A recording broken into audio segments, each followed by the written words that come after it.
Hello, everybody. Welcome to the show. Jennie will be in. She's having a little difficulty coming in tonight with some of her stuff, but she'll be here tonight.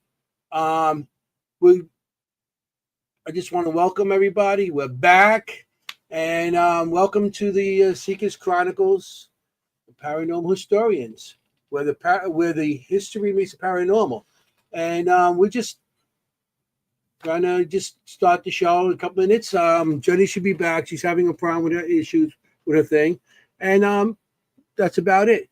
So tonight's show is gonna be wild. It's gonna be a cool show. And if Jennie comes back, I'll let her introduce. If not, I will. I just want to show one of the things that we're gonna be at. In I think it's October. I had all my notes down. It's just my October 4th. We're going to be at the let me see if I can bring it up. Yeah, we're going to just run a little video on it.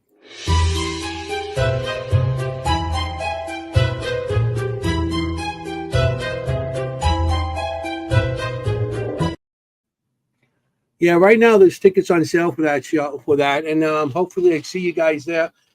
Jennie, I, and Rich and Marcella are going to be speaking at 12:45. So we're going to be speaking about a bunch of different things. I want to say hello to everybody in the audience. Hey, hello everybody. Yeah, it's a little weird. I just started off by myself, and usually have somebody to talk to, but talking to myself is kind of boring, you know. That's why I like to get everybody else in there. So here I am. So tonight's guest, I'm going to introduce tonight's guest without Jennie. So here we go.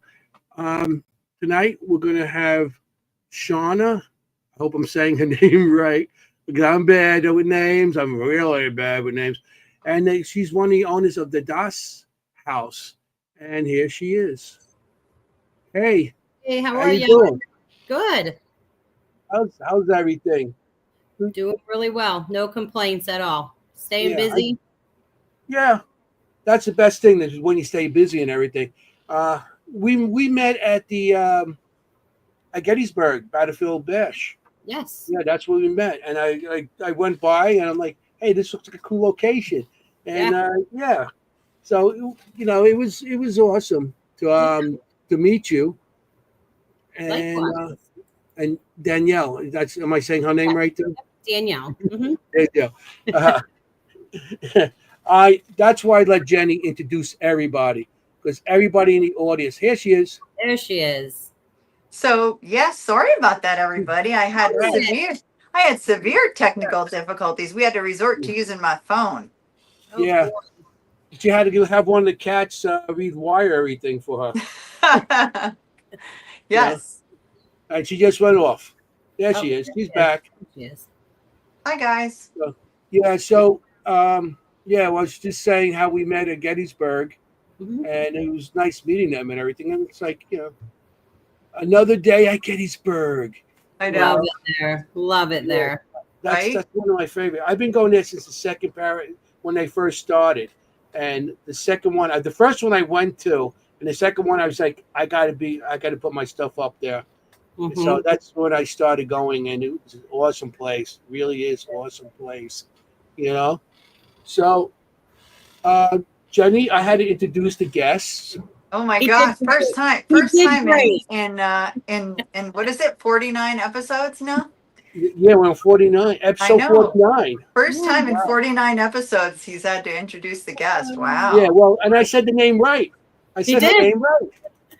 See that? It's the end of the world. I crucify people's names. Just regular names. I just like, whoa. Smith, Jones. Oh, yeah. The simple. I call somebody their last name Smith and their last name was Jones, I think it was. Yeah. And I used the right first name, the wrong last name, and it was like Joni Smith. No. We decided that let Jennie do that, and because she has a better understanding with people's names. Me, I was like, hey, like Yeah, I you're said, the eye candy. You He's the eye did. candy. Oh yeah, you did Yeah. great. You did great. see that? I got. See, Jenny, I could do it. I I don't know want you to. don't. I don't want to You give don't you need too me. big of a head, but you did. You did Well, perfectly well. He can't get this doesn't head need any me bigger. anymore, Shannon. He doesn't need me. Oh man. No, I do. He sabotaged my computer. No, I'm kidding. It Yeah. was like, she's not Well, coming on tonight. Oh, Hi, yeah. everybody. So yeah, hello everybody, audience. Hello everybody. Yes. Hello to all Jenny, our friends. Jenny, I think so many people in the audience are about to not come in because you Oh, weren't here. stop. They Stop. only I'm come here looking. because of I'm you. looking at everybody. Hi, everybody. Yeah, everybody wants here for you. Yeah, I think they're here for our guest, actually. So that's I true. can't wait That's true. to get into this. I've been really excited about this episode. Oh yay! Thank you. Yeah, yeah. Of I mean, course. we definitely have a road trip, and so the question is, you want to ask the question, the main question, Jenny? What's the question we ask all our guests? We always ask, how did this happen to you? How did you end up here? Where did you start? Okay. Where did you start? Okay. How did it happen? It is a bit of a loaded question. So it boils down to one person, and that was my mother, Holly Cataldo. She was the reason I got into it. She's the reason I'm doing what I'm doing today. 15 plus years ago, my mother, well, I can start with saying my mother was very gifted. She was a psychic medium, and I was the pain in the butt kid that always thought she was full of crap. That was me, I humbly admit that, but it was, the paranormal was, adventures she would go on, and I was able to go with her and hang out and, have those memories with her was something that she truly loved and saw the lives that she touched and changed. And even though I was the skeptical kid, I saw the impact she was having on people. Mm-hmm. So as I grew up, she moved to Westchester, Pennsylvania, more towards the East Coast. And, I wasn't able to do as many things with her then. I was raising my children here. And just over the years, we'd still touch base, do things. But every year we went to the Gettysburg Battlefield Bash. That was our yearly thing. We would come together. My daughter actually started going with us. So it just became, a family thing for us girls that we did every year. And that now that my mother is no longer here, that family has now become my family. And, that's how it all started. And things have just snowballed from there since her passing. So yeah, that's how I got into it. Nice. She taught me so many things.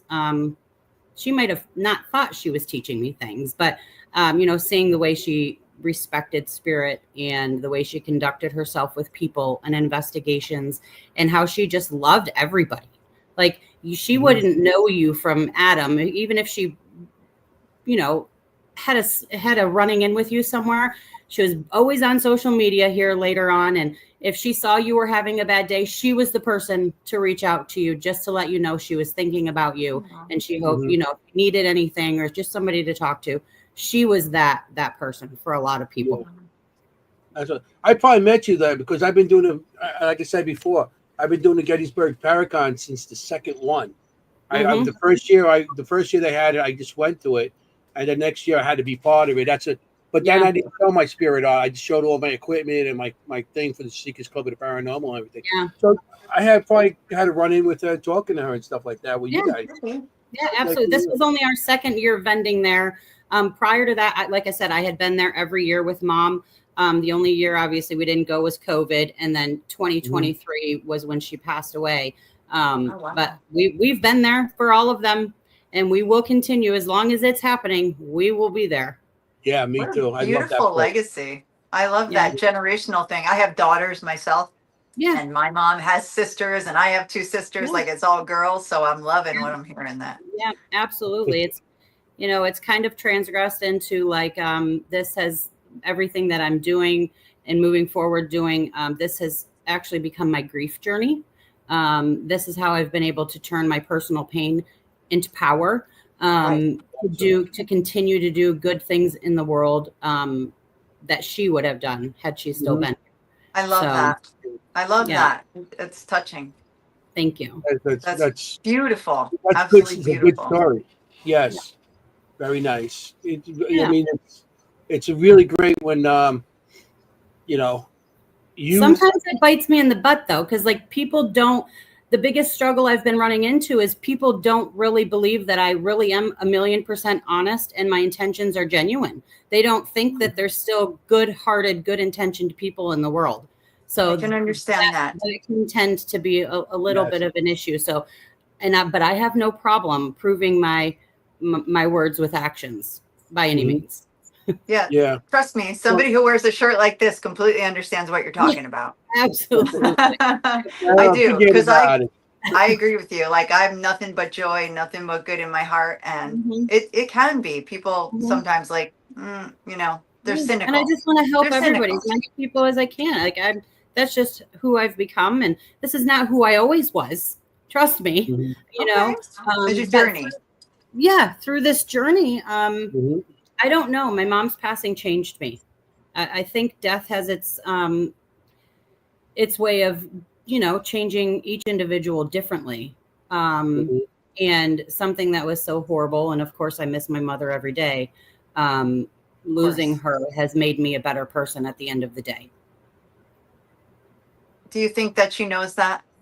Absolutely, I do. Absolutely, I do. So do I. Yes. Good. Yeah. So Anthony's like busy with the comments tonight because I'm on my phone. See, I get to like lay back and relax and talk to Shauna. I got to do your job, my job. Hey, I kind of like this. Yeah, my computer's broken. Like, hey, what's going on here? How old were you when you first got brought along? I want to say, well, I became a mother fairly young. I was 20 years old when I had my daughter. So I want to say I probably started actually going adventuring with my mom when I was about 25, 26, just sporadically. And then she had actually started a team, Unique Paranormal 1. And I did some things with her. She had a big, huge 3-stage investigation in Kane, Pennsylvania, at a big manor up there. We would go obviously to the bash. She was the type of mom that we'd be just driving and come across a creepy cemetery and we were stopping. Like, she was pulling out her Melmeter and her K2 and her dowsing rods, and we were doing this stuff anywhere and anywhere we could, So, and with that, like, it was just all those little sporadic things. Like, we weren't necessarily booking places and going there. We would join other people a lot. She would book some places, but it ended up being like, it wasn't just for her. It was for the community. Anybody who wanted to come and learn or be a part of a paranormal investigation, she always allowed that. So we still do. And like I said, she was, Unique Paranormal 1. And when she passed, we decided to continue that on, and Unique Paranormal 1.5 with our slogan of saying that we hope we can be half of the investigator that my mom was. Oh, wow. That's wow. Yeah. So that's where the Unique Paranormal 1.5 comes from. That's where the 0.5 comes instead of 2.0, the 0.5. Absolutely. I love it. Yeah. Yeah. I mean, that's awesome name too. It's beautiful. It's an awesome name of the thing, and it's interesting.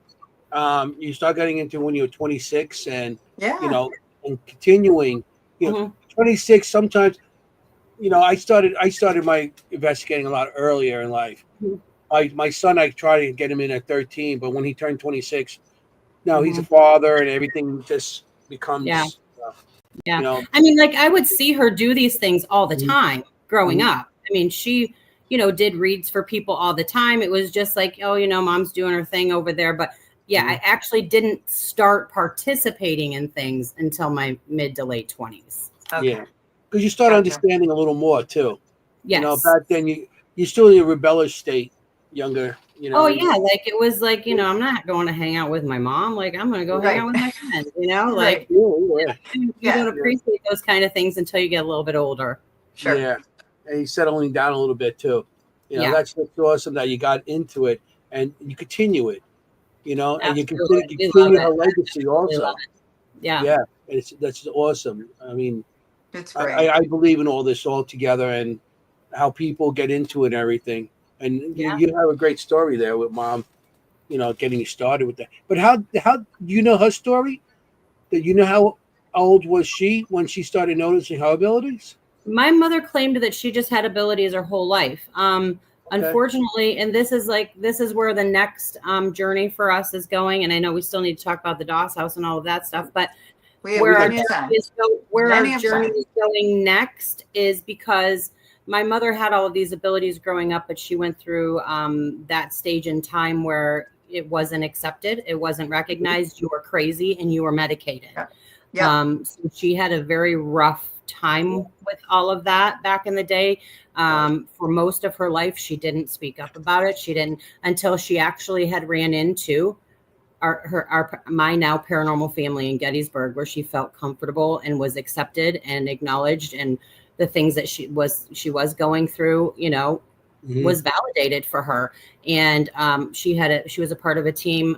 The woman's name was Deb. She was more from the East Coast. I'm not really sure what team she was from, but just her getting that validation and not being told that she was crazy her entire life. I mean, it was her friends, her family, everybody. So with that, and seeing that the pain that caused my mom for so many years, we are now trying to put together some type of a platform for people to reach out to, especially young kids. The unalived rate for young individuals that have abilities that are told still that they are crazy and they are medicated. We are trying to establish a platform, whether it's like a roundtable podcast or just an actual something that they can call to reach out to get some help and some guidance and some support, to feel and know that that's not the case, and to have someone believe in them.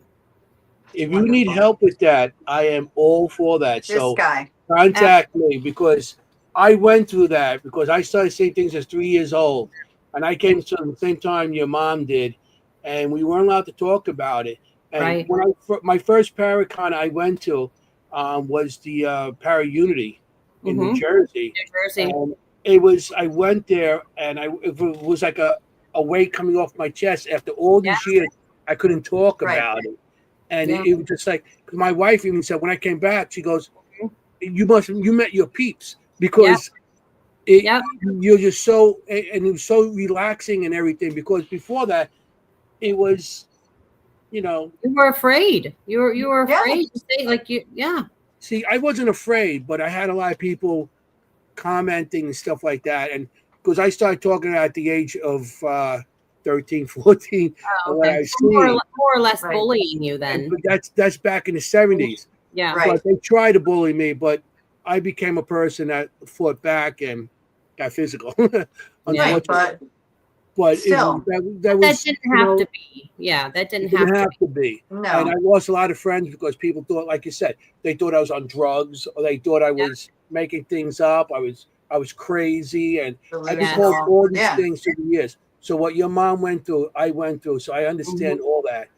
And when it comes to kids, you can ask Jennie how I am. When kids come up to me, I talk to them, and I try to help them. So if you need any help with that, I'm definitely I will definitely take you up on that. Reach out to me, because something like that with children. I can't recommend him enough for that. I really, and especially he talked to the parents as well. Like when we have kids come to our events who have abilities, he always makes it a point not just to talk to the kids, but to the parents and say, hey, listen, when they talk, believe them. So, absolutely. So if anything, if you want to, but it's not about me, it's about you. Yeah, sorry. No, but I mean, I love this idea. Like, let's sit with it a second. Like, I absolutely love this idea. I had no idea. I mean, I don't have abilities, so, of course I don't think like that, but I think it now. And I'll be very conscious of it, when I come across that's what we want this to be, like all different avenues, all different opinions. Like, even though you're open-minded to this, your support also, them understanding that there are people out there that don't necessarily have abilities, but are still going to love and support them and try to understand them. Right. Correct. That's awesome. Right. No, that's cool. Awesome. So you have you know, well, what? Well, we got some time. We got all night long. We got it. We got all night. It's We only got 8 in time. the morning. I don't want to Hey, answer all I'm the here for questions and then We don't have to rush. end. You know, and at the end of the, we run out of things to ask you. And I'm going to sit here saying kumbaya. You know, that's not going to. You know, I can talk for days. It's fine. This is great. I Good. love doing this stuff. Came to the right place. So can we. Yeah, definitely could talk. But 305, Mr. 305 and 305, Jenny and Jennie Armando. and Mondo are here. Yeah, they're saying hello. Love I guess them. they know. Absolutely love them. Yeah, Good they people. are obviously fond of you as well, which They says are a lot great about people. you. They are Yeah. great people. Thank Because you. they're wonderful. Yeah. I mean, so you've been investigating, since you're 26. So with your mom, and so some of the locations you go out because you're in Pennsylvania, aren't you? Well, I'm originally born and raised in Michigan. Okay. And I didn't come out to Pennsylvania till about 16 years ago. Oh, okay. So you're from Michigan. Okay. Yes. Mm-hmm. Very Okay. nice. So I don't know any of the locations out there that but Well, yeah, we didn't do any investigating back then. I was 29 when we moved to Pennsylvania. So it was just like the little pit stops at cemeteries and stuff like that. Mom had then moved to Boston. So I would do things in other states with her. And then they ended up, like I said, in Westchester. So we would travel out and about, or just like I said, when we were together, like she was the lady that just pulled over at the cemetery, or like half of a building that's still standing. Like we were going to plunder it and check it out. Like, her when I tell you her mel meter, her K2 and her dowsing rods were with her at all times. They were with her at all times. Coolest mom We ever. made little jokes that we needed to make her like, because back then they didn't have all this fancy stuff for ghost hunting equipment, right? We told her we were going to modify a tool belt to put all of these little things. And if you ever, you knew my mom, she was 90 pounds soaking wet. She was a little teeny tiny thing. And so, we harassed her every chance that we got. Oh, I love it. She's like paranormal Wonder Woman. Oh, absolutely. Back then when you went on investigation, like you said, dowsing rods, everybody in the audience probably know the by cassette now. player, like the big old cassette player. Oh yeah, the tape player. That was my biggest started. Was hitting the buttons and then going back and putting the tape over so we could reuse that tape again. Turning it over. Yeah. That was my job. I love it. I did that. Me too. This one made dowsing rods out of coat hangers. So believe me, we've been doing this a long time. I used to go to cemeteries with wire hangers. And back in the 70s, giving away my age, back in the 70s, I was coat hangers, the metal coat hangers. Yeah. I carried a compass on me. That was my me too. Yeah. And I had like everybody in the audience, a 35 millimeter camera. Yeah. And I climbed fences into cemeteries because I grew up around 9 cemeteries. So that Mom was Polaroid only. Polaroid only. Polaroid, yeah. Polaroid only. Yeah. Well, back then, it's becoming more popular now, so it's super expensive now.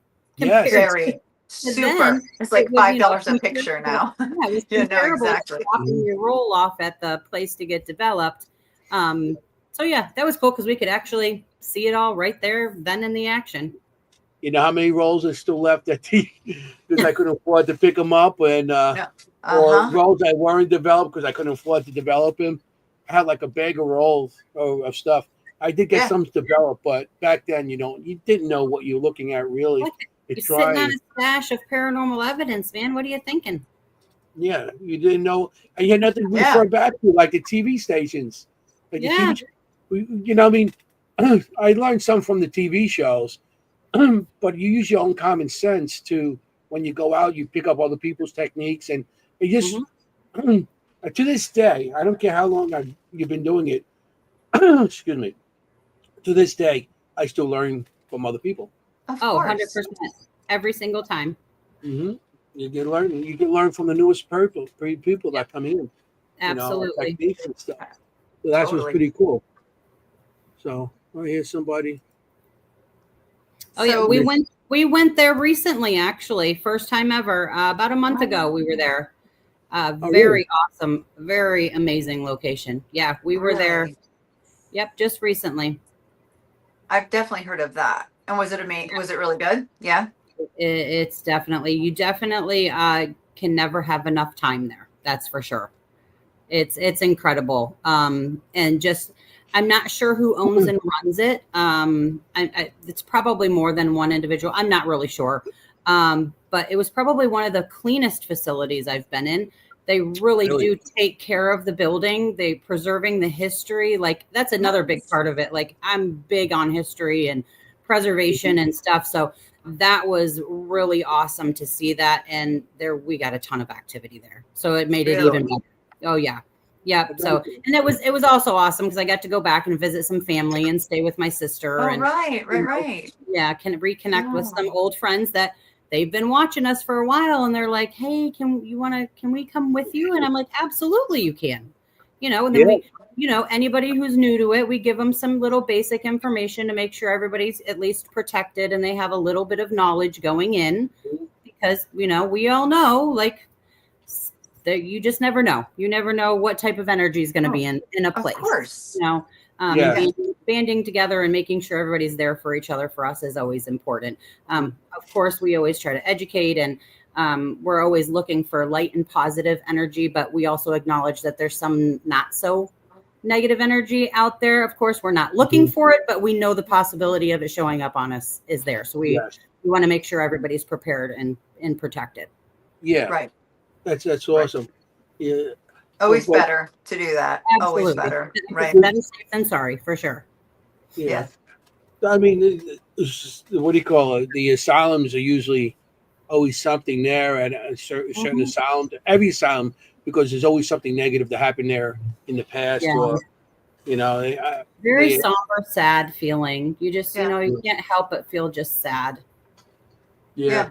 They're a bit unpredictable. I agree with that. Like you don't know what you're going to find there, and you have to deal with them like human beings, right? So like as alive human beings, there were a lot of issues, right? So as as dead human beings, you have a lot of issues as well. Yeah.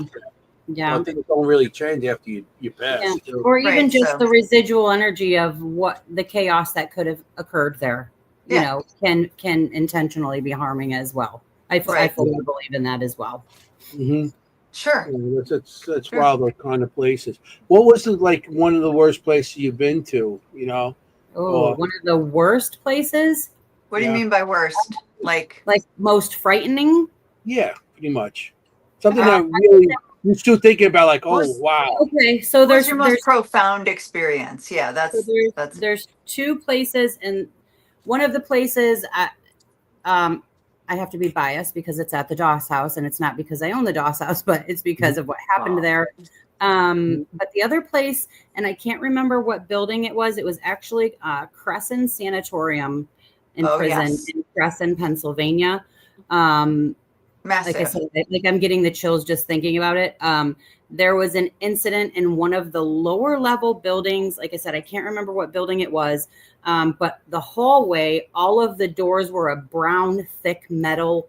They had just a little flap down door on them. So the team, I think there was 5 or 6 of us that day. We kind of spread out along the hallway. Like it was dark as dark can be. The door, we had gotten the number 22 that it came through the Phasma box. And literally about 2 seconds after that, I didn't realize it at the time, but the door diagonally across from me, there was a big bang on the other side of the door. So, naturally I about crapped my pants and hit the floor, and I was, and then there was it was like the whole energy shifted. Some of the teammates had saw some like black figure like things crawling at the other end of the hallway, they were claiming. And when we flashed the flashlight up, it was door 22. So I think it was just that whole atmosphere, the eerie feeling, the being startled like that. And then looking in that room, and there was absolutely nothing in there, absolutely nothing. And it was forceful. Like I had never heard a bang that loud ever. So that was probably my most startling. I was not hesitant to just pack up my crap and get the heck out of there and move on to the next spot. Then there's the Doss house. This is where I actually experienced my very first psychic attack, paranormal attack, per se. It was actually in the basement. I still don't really know what this energy is in the basement. I know it doesn't feel very nice. It hasn't hurt any. I don't think it's going to hurt anybody. We just haven't really figured out where it came from, why it's there, what it's doing. But when I was down there, I had just taken two of my friends. They had never been before. And we went down into the basement. We were doing an SD session. So I was just sitting there participating.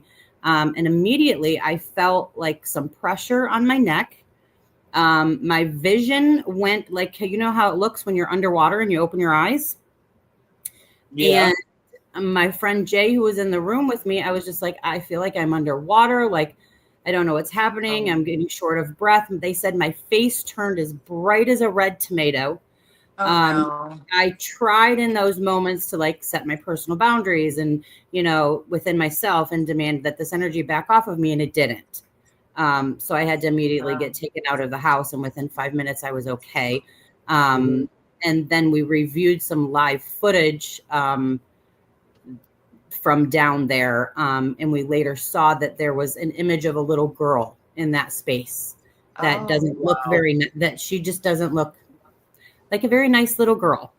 She doesn't look like a nice girl. Right. So that situation there, I try to avoid the basement at all costs just because now I actually am fearful of that space. And I know that energy is going to know that I'm fearful of that space. Lots of people can go into that space and there's nothing. But for some reason, and I don't know why that happened to me. I'm not sure what that energy was trying to show me. But it definitely tested my limits for sure. And I actually, was pretty afraid. No, of course. I mean, you're physically having symptoms. I mean, it's one thing if you see something or hear something, which is terrifying enough. Vision. The vision is what threw me the most. And I was like blinking and rubbing and looking around, and it was just not getting any better. And I'm not diabetic. I'm not I have no, reason medically to have been experiencing anything like that. And then for me to be completely fine within 5 minutes once I was up and outside of the house. No. Since you brought up the Doss house, you're the owner. You're one of the owners of the Doss house. You and Danielle. Yes. I say it right. See, I said it right, Jen. You did. And so what's the history of that? Do you know the history? So we know some. Again, this property was bought in honor of my mom. She always wanted to own a haunted location, was never able to. So Danielle made it her personal mission to find one.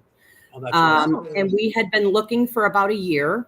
And one day she had said to me, my aunt got a hold of me and I need to go over and pick up my pap's mantle that he built. The house has been abandoned for a couple years now. And he made it, so I would really like to have it. And I said, of course, let's go get it. So, of course, we spend every free day we have driving around trying to find abandoned locations. So we start driving there, and I was like, you have to pull over. I said, I'm going to be sick. So she did, pulled over. I was sick. And we come into this town of Loretto, which amazing. If you are anything into history, this is the town that you would absolutely love. The history in this town is amazing. But as we're driving in, we make it almost through town. I was like, you got to pull over again. I had to be sick again.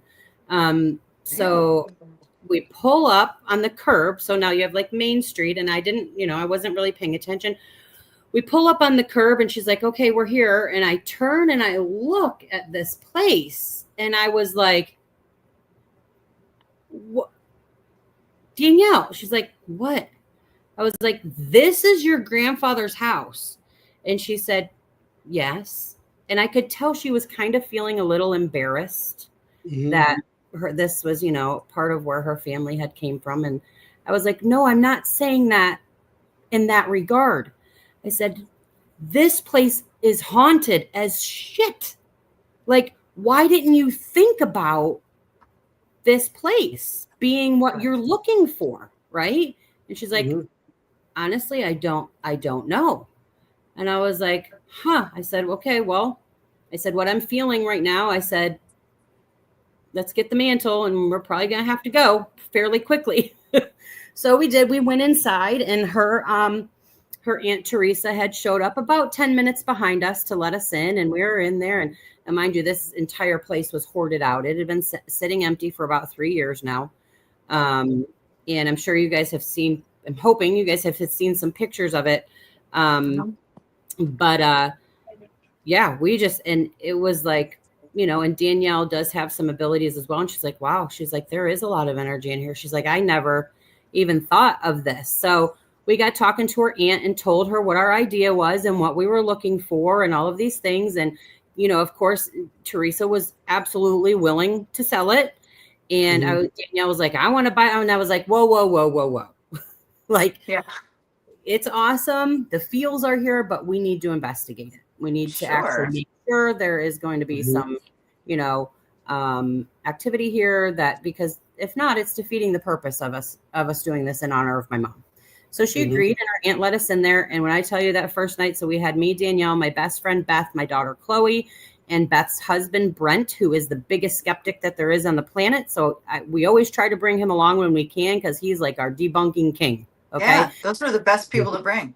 Absolutely. So we're, you know, making our way through all of these things, and we're getting ready to set up some stuff in the living room, like opening garbage bags. So we have a clean space to sit on. And in the moment of that, we hear this noise. Now, mind you, we're in the original part of this place that was built in 1810.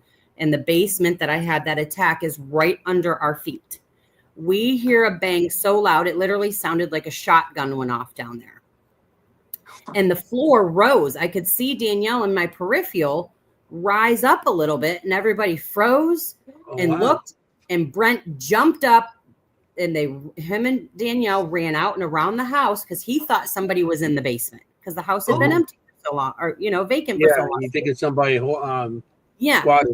At this time, you could not get down the basement steps because, like I said, everything was hoarded out. So they went around the house quickly, opened the back door.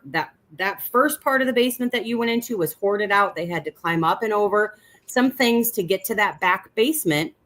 And to their surprise, there was absolutely not a single thing in that room. Nothing. No animals, no people, nothing. Nothing. He went in there. He checked every log, every beam, because it was originally made of logs. Yeah. Everything. He could not find anything. We also continuously heard from a young woman named Elizabeth.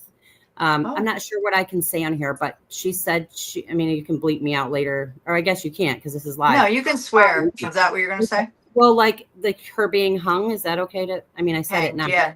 Is that okay? Yeah, not the S word, but. That kept coming across. She kept saying, you know, SA consistently, and hung. So we were just like, and Elizabeth kept, and that's very common. It's very common itself. Yeah, a very common name. So we didn't really think a whole lot of it, but it was every single room that we went to in that place that night.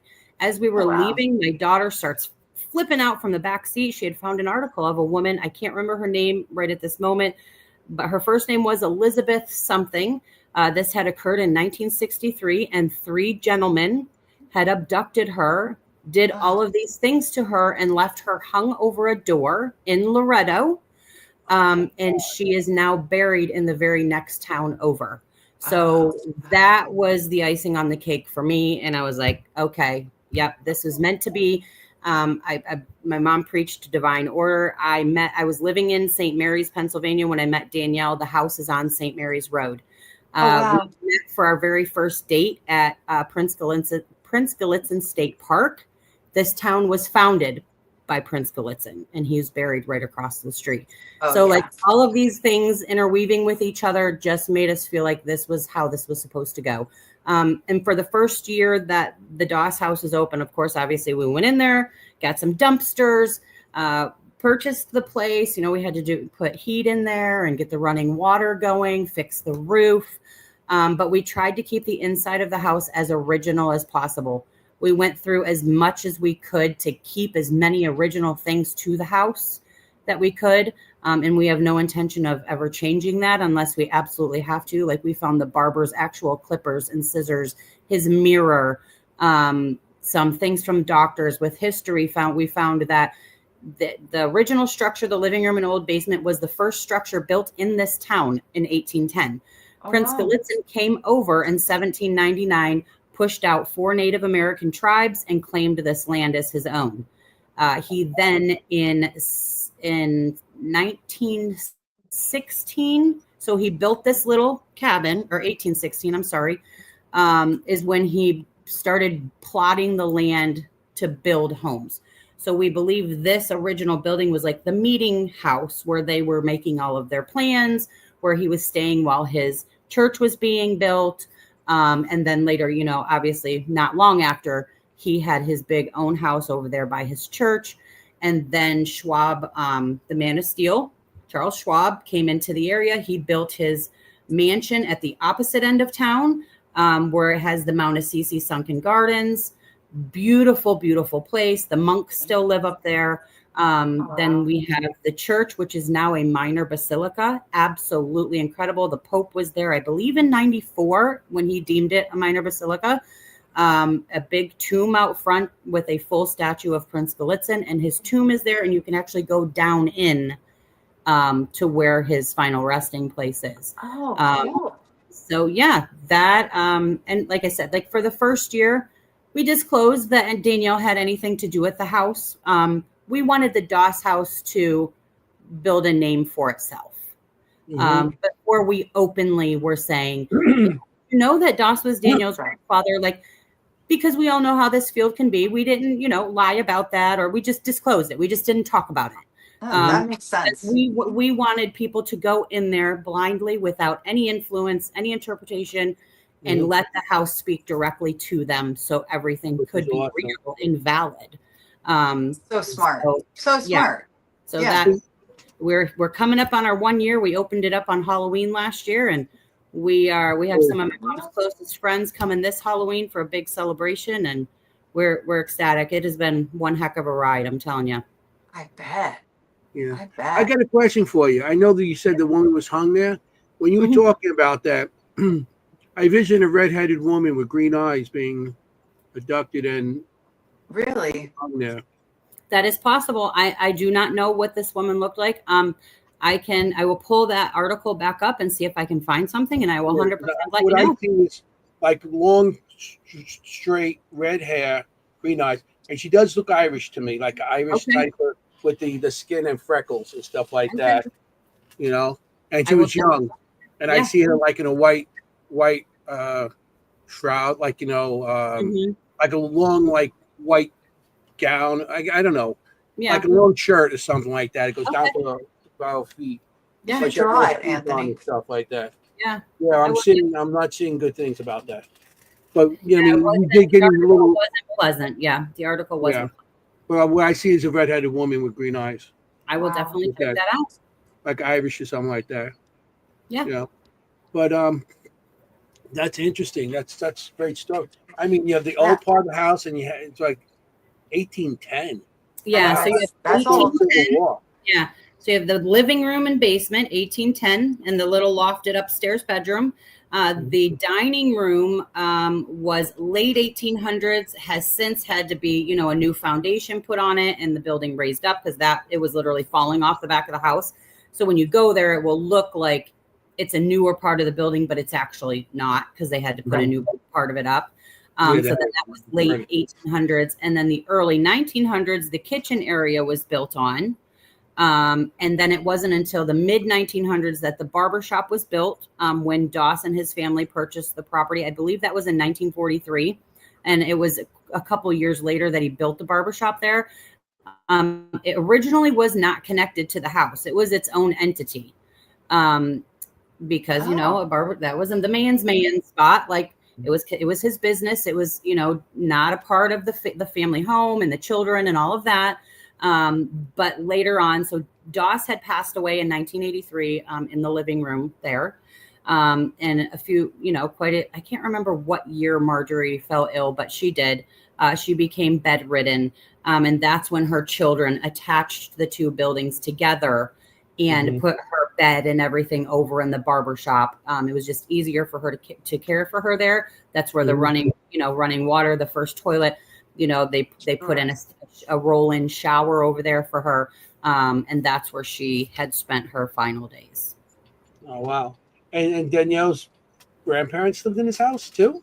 Yeah. So Doss the barber, that is her grandfather. Oh, okay. Oh, wow. Yes. Oh, wow. Okay. They bought the property in 1943. But then prior to that, like I said, Prince Gallitzin had it in the beginning. Then it went to Dr. Pfaff, who was the town's undertaker. Then it went to 3 women by the first name of Mary. It's very odd that the deed to the home went into a woman's name back then. Yeah. We haven't been able to figure that out. And then a Dr. Leo T. Little. He was registered as a dentist, but we all know back then a dentist was also the doctor. He traveled from town to town in this area, providing those services. And then in 1943, Doss purchased it, and his family was the last, obviously, to own it. So yeah, like 200 plus years of history there. Yes. There's it's just kind of been the best way I can explain it to everybody is it's literally like an onion. Every time somebody goes there, a new layer of something comes out. We have to go. I mean, I have to go because you just said Mary. When I was thinking about the woman stuff, name Mary kept on coming up. Mary. Really? And I didn't say anything because you said the name was Elizabeth. But I'm not saying it now because you said it. There is several names. There are several things that people have proclaimed that are there. I can, the things and names and people that we have experienced there. I will tell you this. The coolest thing for me, I mean, outside of that, my mother is there and I get to feel super connected to her. And this house has now become a place for Danielle and I to both honor our past loved ones. Is just in creating this space. Like I said, 80% of what is in there is original to the house. The other 20% is gifts people have brought and left, or things that Danielle has seen that remind her of somebody.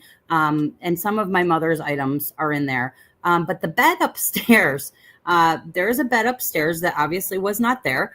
Danielle had just been looking around on Marketplace, looking for an old antique bed, and she came across this one, and she went and picked it up, and it was a young kid who had just inherited his grandfather's estate.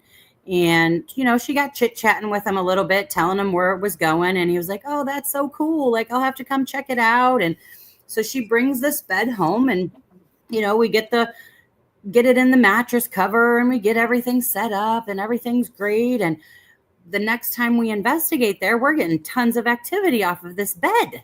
Oh. And we're like, and then more groups are getting the same information off of this bed, and more groups and more groups. And we had a gentleman who slept in the bed who had a vision of what this person who was attached to this bed, what their property looked like. So with putting all of this information together, I told Danielle, I said, Danielle, you have to reach back out to that kid that you got that bed. He was on board. He said he was excited. I said, he'll either give you the answers or he won't. It doesn't hurt to try. And when she did, she came back to me. She said, you're never going to believe this. She's like, but everything everyone has gotten from that bed is 100% true. The name, the way this gentleman passed away, the way his property looked, who was with him when he passed away. Like, it was absolutely incredible. Absolutely. And it was even more incredible that several groups experienced the same things that we did. I'm going to draw you a picture of the woman I see. Yes, do that. You have to. Absolutely. I'll send it to you and see what put it, if you want to put it aside, and then see what happens from there. Absolutely. Several women in there, several. And there is a woman, a lot of people see her, she's like in a long black flowy dress. And they like, she's not mean or anything, but she's just very stern. Like, she's just keeping people in line, and she's watching and making sure everybody's, doing what they're supposed to be doing. There has been several people that have seen her or sensed her in there, and everybody believes her name also is Mary. and she's part of the funeral home. Yeah. Oh. She's part of the funeral home. That's why I feel because you just said black and stuff. But I think she's part of the funeral home, probably getting everybody in order and everything to set up, in the funeral maybe. parlor. Oh, for sure, Maybe, it could be. Yeah. I mean, could be. Yeah. Yeah, I'm not trying to. I'm telling you, the sky is the limit at this place. Yes, I'm gonna. Yeah. I mean, with all those items, I mean, in a bed, so much energy with a bed. I mean, Yeah. I think never about it. would have thought. Right? You don't think about that. Like something, but yeah, of all pieces of furniture, I mean, you're there every night, When right? you buy anything antique, there's always could be something attached to it. Mhm. You Well, you yeah, don't like know. I said, It could be almost anything. It could be the Yeah. smallest thing. There's somebody. There might be something attached to it. Yeah. From a ring to a guitar to anything Oh. that is personal to somebody. Mhm. A bed. What do you spend all your time? Mhm. Every day, every night. What do you do? Yeah, Go to bed. exactly. Yeah. So you don't think about that. Like the staircase is always Right. busy with spirits. You always see a woman in white, whatever, in the staircase. You see people standing in the kitchen. Those are the main things in the house that spirits will be attached to. Absolutely. And a bed is, I would say, one of the objects. I didn't even think about a bed until after you guys mentioned it. You know, but that's interesting. So many things. You definitely need to come out. Definitely. For sure. Anthony's like getting the car ready right have now. to say, We're gonna be there soon. Yeah, like I have to say, like just having the Doss house. I mean, it has spoiled us.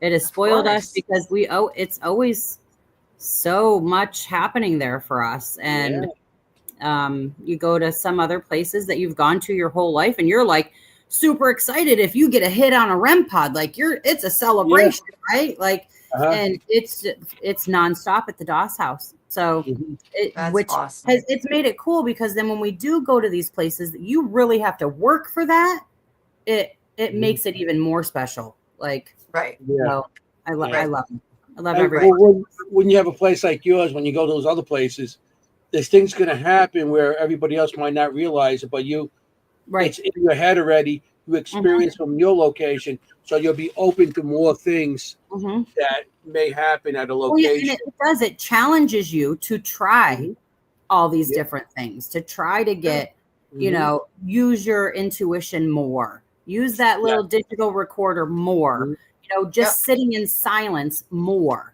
So I love it. Hands down. I always said that the intuition is your best piece of tool for paranormal investigating. Go what you're feeling. You don't need all these electronics. You don't need everything. Just go what you feel, and you'll. I mean, that's. I always say that's your best piece of tool when you go. Well, and a big part of this has been commercialized. You give people now that they rely on this for a big part of their income now, and so they. You got to do what you got to do to get the views and get the people involved and do all of these things, which is absolutely awesome. Yeah. Because even me personally, if I have somebody who's like hooting and hollering and doing all these crazy things where I just have somebody sitting in the dark, little less likely to hang out with them for the whole duration and not fall asleep, Right. So, but it teaches you all, like you said, you're learning from everybody all the time. Yeah, it's you have to, like I said, I'm open to everything, but I'm one of those people just rather sit in the dark and absorb what's coming in than somebody sitting there with a rampart or one of those bells or some kind of lights or whatever. Because everybody out there wants, because that's what they see on the TV shows. It's all I call it the bells and whistles. Because everybody's like, oh, look, the lights go. But if you're sitting there, you don't realize, just be quiet. Yeah. Just listen. There are tons of audibles at the Doss house.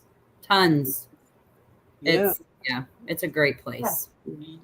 But more importantly, do what works for you, right? Like, I mean, if that's what works for you, everyone has a piece of equipment or intuition, whatever it is that works for them. And I don't judge. Well, they have nothing and they just want to go check out a cool old creepy place. Yes. Or maybe you just have a mel meter, like Kimm, our fellow host, who's on a break for the summer. She works with just a mel meter. And her psychic abilities, and that's all she holds ever, and that's a piece of equipment she connects with. So absolutely.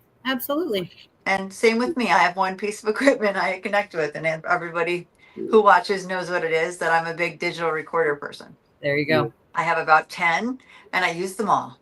Awesome. I love Yeah. that for you. Yeah. Mhm. Yeah. But it's what I relate to. It's what Absolutely. I connect with. To So each is their own. Everybody has their own thing. It's just, and you we know, come together, and we come Mhm. together. That's the whole idea. That's what Absolutely. all it's about. You sent me some pictures I want to show you. Oh, good, good. I was Right. hoping. And this is you and your that's me and Danielle. and you and Danielle, and you're out. She's the other owner Mm-hmm. of the place, and that's her grandfather owned the building. Well, he lived there. Correct. Okay. He was the barber. He's the barber. Yes. Okay. And I see you got the creep. What does it say? Creep it real? For our Creep It Real festival. Oh, I love it. Yeah, we can talk about that after you show the little slideys here. Yeah. Also, you sent me a thing with a tombstone. I'm not sure. Is that? This is Doss's grave. We're literally right across the street at the church cemetery, right across the street from the Doss house. Oh, so this is a Doss's grave. Wait, Correct. there's a cemetery right across the street. Wow. Yes. When you're standing at the front door of the Doss house and you look straight out and to the right, you will see the basilica.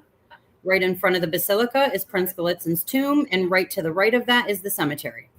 Oh, nice. That's awesome. Yeah, everything is literally, you can see that. You can see Schwab Estates, and the Doss house sits right in the middle of the both of them. Oh, wow. Mm-hmm. You also have a book. Jennie. Yeah. Jennie's the reader. I love to read. Oh, forget it. I'm reading that. If I had it, I wouldn't be sleeping tonight. Anybody in the audience who has any, how can they get this book if they need to? How can I get this book? It's not a book. It's definitely not a book. I'm not that talented. It's just our logo for the Doss house. Oh, really? okay. Sorry to All right. get you so excited, Jennie. I was like, how did I miss that? Okay, because I read everything. Not yet, but don't be surprised if one happens. There we go. Okay, you heard it here first. Yeah. No logo. This is just our memoriam page for my mom, resembling her standing out front looking at the house. Oh, that's awesome. Yeah. Who made that? My daughter, Chloe. She does a lot of our stuff like that. She lives in Oklahoma, so her participating in a lot of our socials and our flyers helps her be able to be involved Nice. with doing this stuff to honor her grandma. Okay. Young people are so talented. Mhm. Yeah. I love it. This is the memorial. Yeah, so this is basically kind of like my media kit. I've started going to quite a few events and actually guest speaking there. Kind of just, sharing my story and how I've, turned my grief into a journey of positivity and, bringing the community together and doing things in a positive way. Good. That's interesting. Yep. I just want to make sure everything you send me, I will see before, because we're gonna get into it. It's like, but I mean, the house sounds awesome, and I definitely got to get out there. And this creep it. Yeah, the Creep It Real Festival. My wife actually was not very fond of this idea. Okay. Why not? She I don't know. She's not a very big people person. She doesn't really like big crowds of people. She doesn't have to feel like she has to entertain. She just likes to do her thing and hang out where people are hanging out, And she knew this was going to take a lot of my time to put this together because she knew if in honor of my mom, I was going to make sure it was as perfect as possible. Yeah. It's a lot of work anyway. It's just a lot of work. Absolutely. So it was just a small idea of just creating a small little festival within Loretto of, promoting and helping local businesses to come out. We had some young individuals that were starting to do 3D printing things, but, they have some delays where they can't get a job, or you have people that, this is their hobby and they want to share their craft with people. My mother was all about community support, bringing people together to create a positive space. So that was the whole idea behind this, not just paranormal, but the other side of the good deeds that my mom did too. So, it. you know, naming it Creep It Real kind of kept it a little bit paranormal, but it was an event for everybody, an entire family. It was important to me. It's free. It's completely free for you to come. Nice. And, Nice. you know, just a day of community. So that's what it started off as. As it started getting, you know, people started learning about it. More and more people wanted to be a part of it. So by the end of the day, we ended up with Patty Negri came out to it. We had Heather Matarazzo, an actress. She played in Scream and The Princess Diaries. We had Santiago Cirillo from The Walking Dead and Haya Nation. Amazing. My mother was very close with him. We had the Blue Bodie came out. Like, it just turned into this big, huge, amazing day. Some of my mom's closest friends, Ernie Atwell, amazing human, one of our closest friends. Ernie's a great guy. Yes, very like good. we adore Ernie. He's family. So yeah, it just kept building and building. Then we had gotten to the point. Now, mind you, Loretto is a very Catholic town. We felt like they were going to give us some pushback, and they did.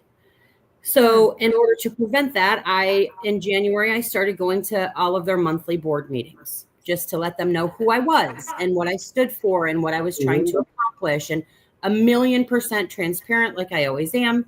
I continued to go, you know, to the next month. Then they were like, okay, well, like we just want to see what you're doing. We had already rented the hall, their community center, paid our deposit, all of these things, told them everything as well.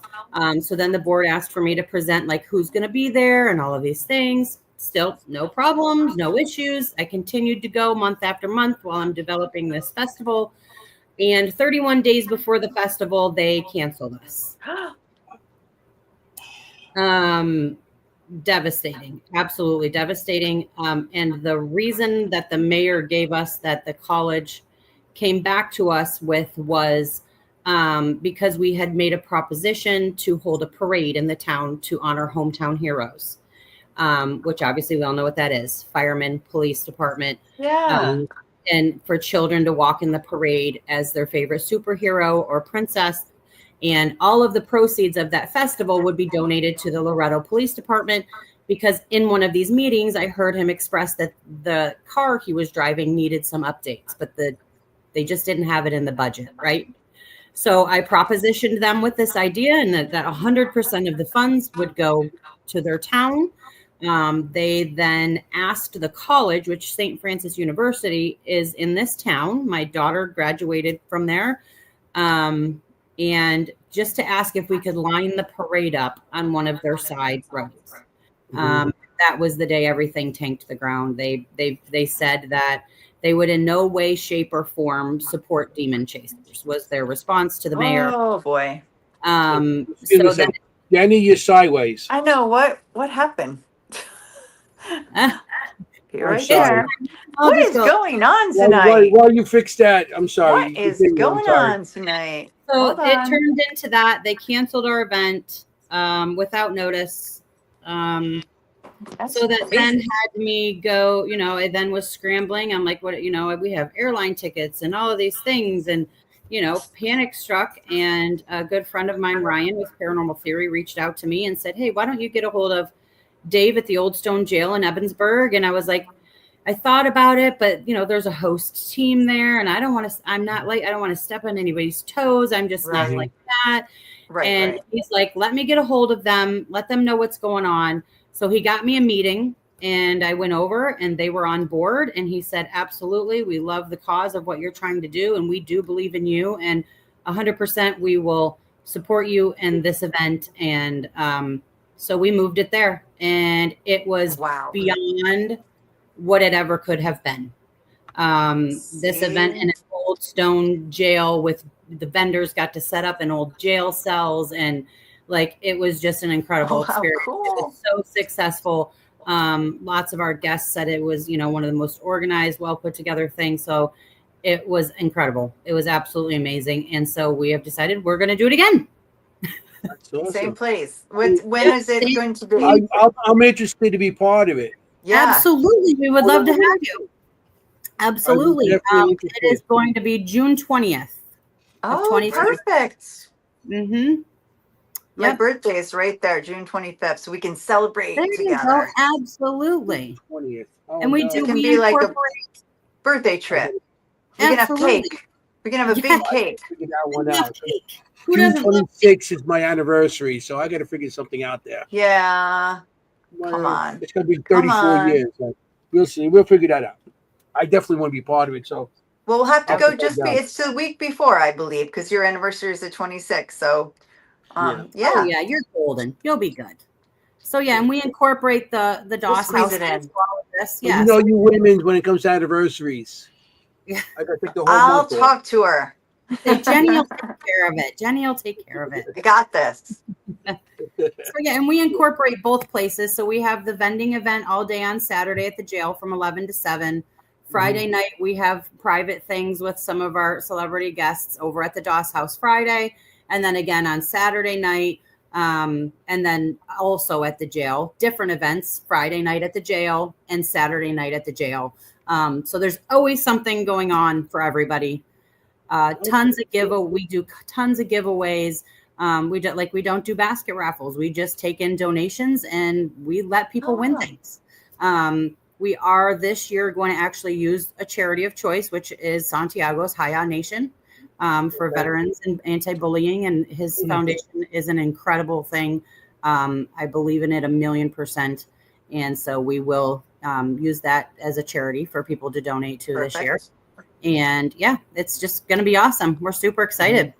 So it's still a free event and people can donate to his 100% free. Yes, 100% free. Which is I think you do better that way and people are generous. I feel people are very generous. Yes. Well, in this field. You know, community is community, no matter what level you're at. And there are more people than some want to believe that just can't afford to do things like that. No, and of I course. want this to be a space that everybody can come. And we created there's a kids area with bubbles and coloring and, tons of free things for them to enjoy. They can take little pictures around and have, all the guests sign them if they want to. And, it's just, it turned out amazing. And I can't wait to do it again. Yeah. When you brought up Ernie before, and you brought up kids, I know he runs that thing, one of the people that runs the kids and stuff. Totally. So, and all those people you brought up before, Patty and all that, I just seen them at the Paracon. Which you guys should get up there next year. Pam and Steve Berry in the historic 1912 Hoover House. That was my mother's favorite place on the planet. That is my family away from home. They have helped me so much. They are amazing people. They're always there for me. Guess where we're going to be on Halloween? We're going to be at Halloween night. Hoover House. Next day, we're going to be there on the November 1st as well. Weekend. Oh, the 31st awesome. and the 1st. They're having a tattoo party or something, I think Jim Houston was telling me. When? Maybe it's the weekend before. I'm not sure. But don't be upset because I stole Jim, Jen, Bob, and Mike for Friday night. They're all coming up to the DOS. Oh, no worries. No worries. No worries. We have the Parajam at the orphanage on the 1st. So we're going to be at that too also. We were going to be a part of that. Parajam in the morning. And then we're going to be we have people coming to meet us. To investigate. To meet us to investigate that night at the Hoover House. November 1st. Yeah. Oh, yeah, that's right. You asked me if I wanted a room. Was that you that asked me? Yeah. Yes. Okay. Yeah, it was him. Pam asked me, I got somebody that might want to come. And I'll give you the information. So that's why I sent out to you guys. Yeah, because prior to that, until I got Jim and everybody to come up and do table tipping and stuff for the 1-year anniversary at the DOS, because we're coming down that way Sunday to go to the lodge, the Rainworth Lodge. Oh, so yes. I was like, we can stay the night at the Hoover House on Saturday, and then we can hit Rainworth. And then she's like, oh, we have an event, and I was like, let me talk to Danielle, and then Jen and Jim and everybody's coming down, so we're just gonna hang out. It's such a busy time. I mean, there's so many things that I've been like, oh, I can't go. It's it's so much stuff. Yeah, that time of year is very hard for people that in the paranormal to start coming to. And there's always so many things going on all over the place that You Well, try to catch as many as you can. Well, next time. And Absolutely. And June 20th, I wrote it down in big letters. Yes. Yeah, I'll definitely. If real. Get through this year. Yeah. Definitely. I love it. I mean, I've been trying to get as much podcast now. I mean, the Paracons as much as we could get into. I'm pushing my art now. I'm pushing my spirit art.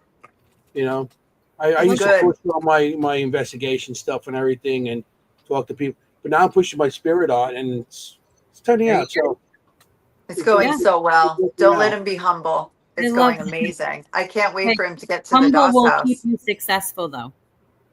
Yes, humility will, but I want everyone to know how good it is. And when he comes to the DOS house, I can't wait to see what he draws. All right. He's already drawing. Hasn't even been there. I know. I'm gonna send you that picture and see what happens. Do you do like sketch gallery reads and stuff like that yet? I haven't done that. I mean, because I just started showing my stuff about 3 years ago. Okay. He was like 2. Remember, I come from an era like your mom, like where everybody condemned you and stuff. So I didn't really show my stuff because I thought it was my own thing. And I 3 years ago, I was asked to be part of a spirit art thing with Richard Marcella, and that's how I started showing my stuff, and people seem to like it. So I'm starting to push it more and more. And well, when you come up, we would absolutely love to be a part of that if you would let us. Yes, yeah. I mean, I'm open to work with everybody. I mean, I wish you guys were coming to the Hoover House with us. That would have been cool too. I know. Yeah. Well, we are. If you guys are still there on Sunday, I plan on stopping in on our way to Rainsworth. So if you're still there, we'll see you. For sure. Yeah, I'm sure we will be. Pam kicks us out. Yeah. So talk to Pam. She would never. No, she would, but she would after a while. I mean, speak for yourself. She's not kicking me out. She's kicking you out. She's already talking about making a big breakfast for us and everything. This is going to be awesome. I'm kidding. They're so good. Oh my. Oh yeah, I can't wait. It's my first time being there. All the years I know them and everything, and I've been invited quite a few times, and always around something. I was like, So this time we said we're just going to book it and just do it. You live for Pam's breakfast when you were staying at the Hoover House. We finally got to food. Usually we get to food a lot earlier on this podcast. Yeah. But we finally got to food. Usually it's like in the first 20 minutes we get to food. Food. Yeah. Everything's better with food, right? It's everything. The only thing I invested in that ever grew was my stomach. So stop. Same. Yeah, my money doesn't go nowhere, but for here now, it's like, you put anywhere else. I'm excited for cake in June already. I know. This is one of my favorites here. Right. We got a drink. Yes. Oh, there we go. See, now we also have a drinking game on this podcast. When someone says cannoli, we drink. Oh, okay. Cannoli. Yeah, it may be water. It may be water or coffee that we're drinking, but we do have a drinking game. Cannoli. Perfect. Thank you, Mary Beth. Mary Beth's here. I did not expect her tonight. I'm happy that she's here. She said she was here before and everything. So, I'm sorry, everybody, if I didn't get to your messages in the audience. It's my fault. It's entirely my fault. Blame her. I have like the night off tonight. Right under the bus, Jennie. Right under the bus you go. I don't care. It's nice. I got the night off. I'm working both. I get to just talk to Shauna. I'm like, I don't care. Yeah, that's right. Yeah, you got the night off. This is nice. Just talk and hang out. Hey, that's what it's all about. But the house sounds awesome, and let's get back to the house because that's what we're really. I know. I want to know about the actual house. Like, you were talking about, there's a kitchen that's newer. There's how many? There's 2 floors. And then a basement? There's 2 floors and then a basement. Okay. So when you walk in the front door, so like the building is elongated. So I should have sent Anthony a picture of that. So right to the left is the original structure. So when you walk in that front door, that is the living room. Directly underneath you is what we call the old basement, because it still has all the old brick, and that's where we find crazy The things. original foundation, you mean? Yeah. And then while you're standing at the front door, you continue forward, and then there's a doorway, and that leads you to the dining room. The dining room, which was built next, and then to the left is the staircase that goes up behind you. There is one large bedroom up there, but of course, like the ceilings are like all slanted in. Yes. Okay. And then there's a small little tiny room right at the top of the stairs. Now, originally this wasn't like, it is set up for like a children's room right now, but originally it was not a bedroom of any sorts. It was the original washroom to the house. They would boil the water. They would take them up to the washroom with the wash sink, in the tub. And that's where they would bath because there was no running water. So they used that space as the washroom. And the bedroom, obviously, Doss, his wife, and 6 children slept on the floor in there. Later on, So, later okay, on, 6 children. How many boys? How many girls? Who? You know? 2 boys. Okay. 4 girls, I believe. Oh my gosh. 2 boys, 4 girls, I believe. That's a lot of kids. So yeah, and then obviously later on, when then running water came into place, they eliminated that space to down on that kitchen area where they had running water in that kitchen area. And then they made that washroom extra space for children to stay in there. It's asleep on the, yeah. Right. So, and it's that's so crowded. It is very, very small, but back then it was sun comes up, kids outside, sun goes down, kids inside. So, and then, like I said, then it was the kitchen, which is just, so when you're at that dining room, you have the dining room in front of you, stairs over here, and then to the right, there's a little breezeway, and then that's the kitchen. It's like more elongated, rectangular, and then just beyond that is the ramp that takes you up and into the barber shop, where the bathroom is, the actual toilet, running water, the shower that they had put in there for Marjorie. We did rip that out when we bought the house. But you do still have a full functioning bathroom. We got heat in there. All the water's working again. Roof is fixed. She's good to go. I love that you mentioned that because that's a big deal. Yeah, it is. Huh? You had me when you said you have a bathroom.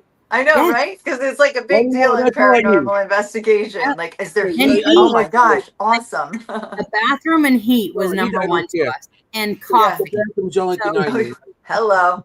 It's like she knows me. It's like she knows me. We keep drinks in there for everybody, water, energy drinks, unlimited coffee is in there for you, snacks if you need anything, like feminine products in the bathroom, because we know unlimited coffee. But I don't care about heat, just the coffee.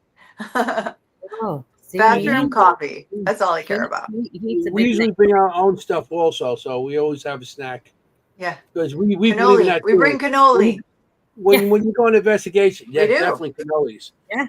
We do. Always. When investigation, in the middle of the night, you're still investigating. You need that little bit of sugar to just get you kicked to start up. You need it. Shauna, you need it, is what he says.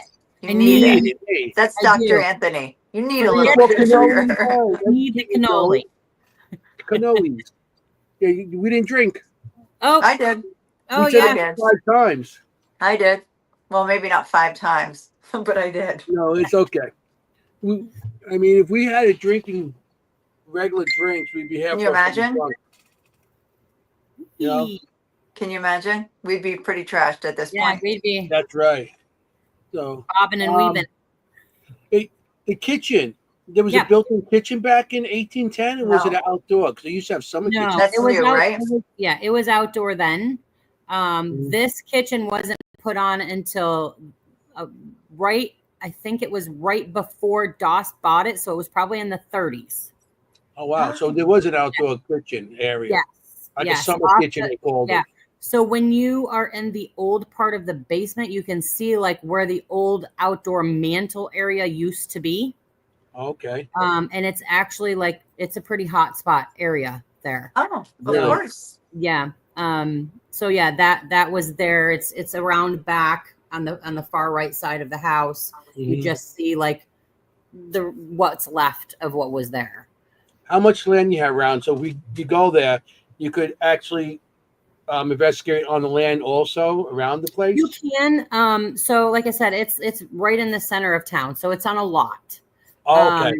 But it does have a little bit of a backyard. There's this mystery mound there that people are getting tons of energy off of it. And then just as you get to the back side of the hill, the back part of the property along the road belongs to somebody else. So, okay. And there's noise, right? Like, I mean, it's noisy to investigate. Occasionally, but not really. This is actually very a quiet town. The only time you usually get some noise is later on a Sunday night when the college kids are stumbling back from the other end of town from their parties. But usually once they then, make it inside, it's pretty quiet. Okay. Do people try to get in there when you guys are not there? They do not. We have security cameras visible and everywhere. Okay. So, I mean, knock on wood, we haven't had any issues whatsoever.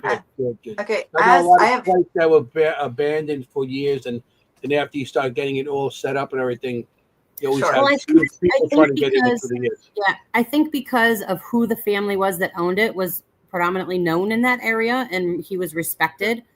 I don't think anybody was gonna do anything. Yeah, that's fair. That's fair. Yeah. But that happens at people's locations that they own. I mean, we know this to happen at the Hinsdale House and places like that. So I have a question as out there in the middle of nowhere. Oh yeah, for sure.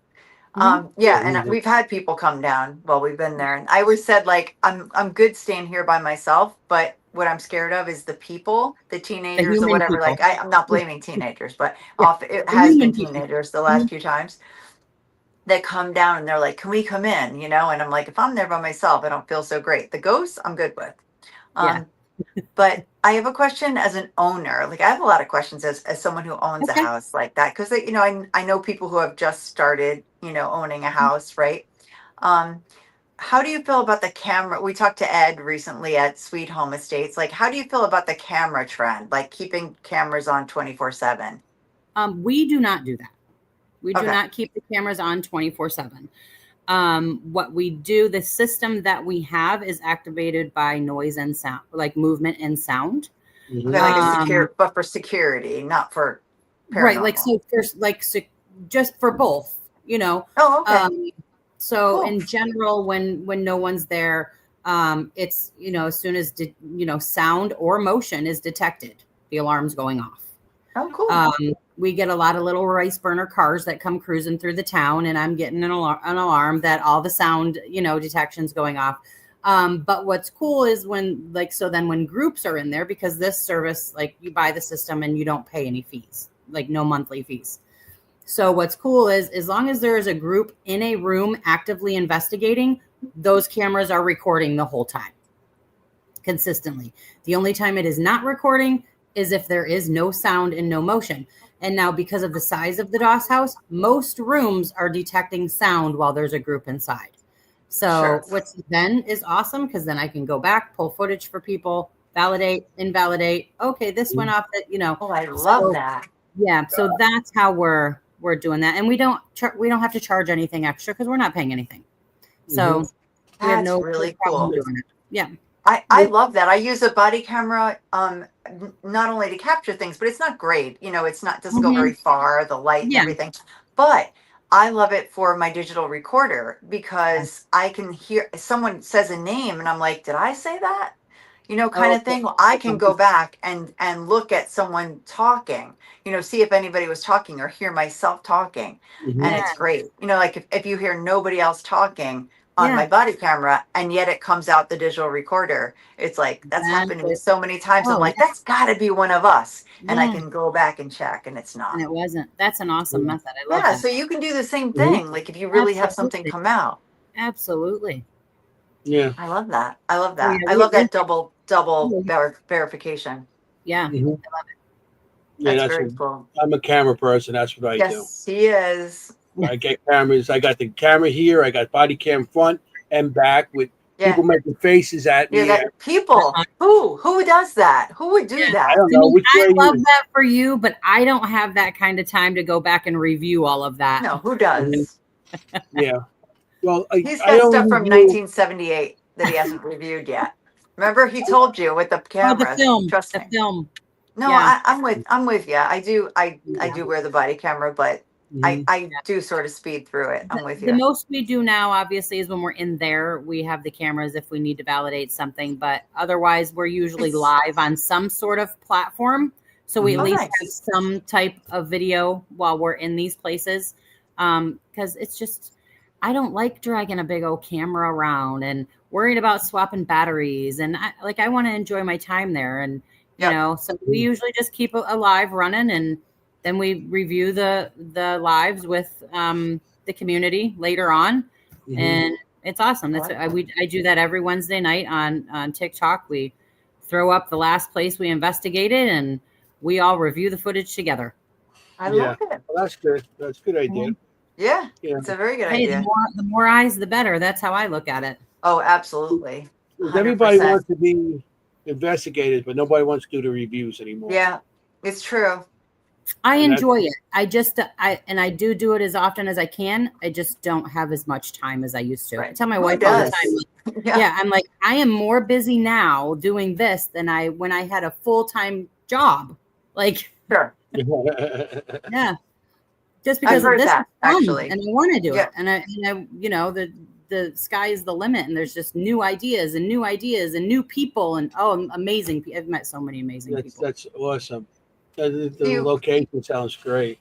I mean, and the way you guys should go into community, it's more like you're part of the community instead of trying to, branch out and become a lot of people, get these egos.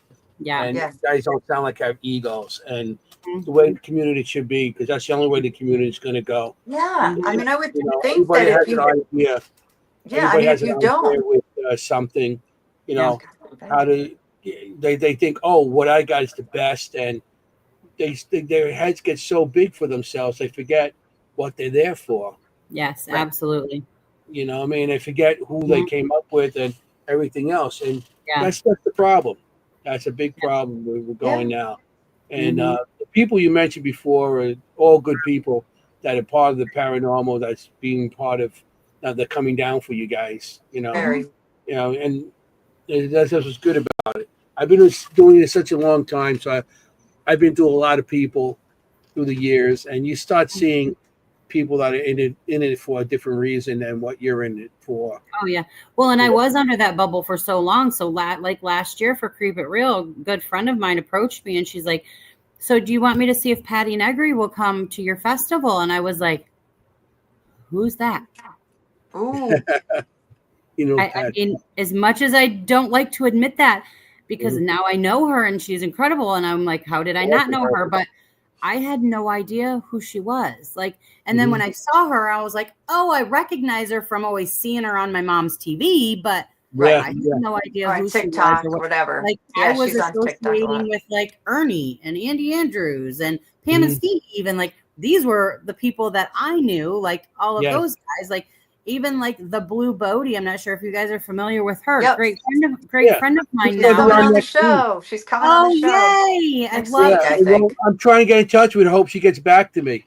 Yeah, I can call her here in a minute. She's actually she's coming up here this weekend. She has an event at her brand new location in Fredonia. Unique Paranormal 1.5 is actually her host team there. Oh, really? And so she has an event there this Saturday. So she's going to be driving up from Oklahoma. Hey, love those guys too. Also. Yeah, love those guys. Residual Hunts. Yeah, they're great. I'll have to remind her. What day is she supposed to be on with you guys? Next week. Next Tuesday? Oh yeah, she's supposed to be on next Tuesday. Yeah, I'll remind her. I'll be on something to her last night, I think. She's probably just busy. Get back to me. I figured she was busy. But like again, like I had no idea who she was. Now she's probably one of my closest friends. Like, so it's cool though having friends like that, because you're not like fangirling over them, and you actually develop real humble friendships. So I'm thankful for that kind of stuff. Well, you're the one that told me to go over to her. She was right Did I? across from you at Gettysburg. Oh yeah, she was she was at the bash too. Yep. And you go. She has a new location. Yep. So I'm the one that drug her down there. I'm like, you have to come out for this event, and yeah, we had a great time. Yeah. We had such a nice time this year there. We really did. Last year was fun too, but I mean, this year was just really great. Yeah. I feel like it gets better every year. Yeah. Mm-hmm. What I enjoy about that is like I meet people like you, and then after we all get together and we just hang out, and I'm the guy that sits in the back with a cigar and a beer, you know. Yep. Yeah. We loved it this year because we got rooms with like on this courtyard type area. So we just all sat outside our little patio things outside in the courtyard and had a good old time. Yeah, nice. I was out in that court. You mean outside where the Batmobile was? No. So like it was kind of set back like towards when you take the walkway to the back part of the building. When you look to the right, there's like a courtyard there and you see all the door walls to rooms. Okay. We had like a little pavilion out there, chairs, all kinds of stuff. So yeah, we hung out there a lot.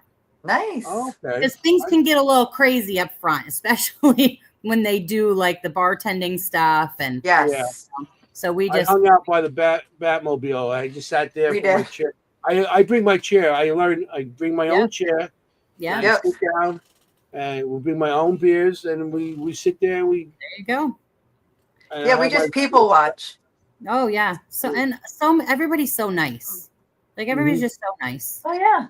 Yeah. We were out there with Andy Andrews. Oh and, yeah, bunch of people. Good people. We had a bunch of people out there. We definitely know. Next year we'll hang out together. Absolutely. We'll be there. I love it. Yeah, that'd be great. I love it. It was a good time. You know, we're always looking forward to hang out with new people and everything. For sure. One of the greatest things of all of this. Yeah. That's what it's all about, to meet each other and hang out with each other. So I still have a question about owning this location. I'm sorry, absolutely. Just one more. I make notes. You can ask as many questions as you want to. I'm the nerd of the show who makes notes and who reads all the books and you be the nerd and turns the pages down with my questions. What would you say to people who want to purchase a haunted location? What have you learned the most that you would tell people? Do people come to you and say, I'm thinking about doing that? What advice do you have? Several people.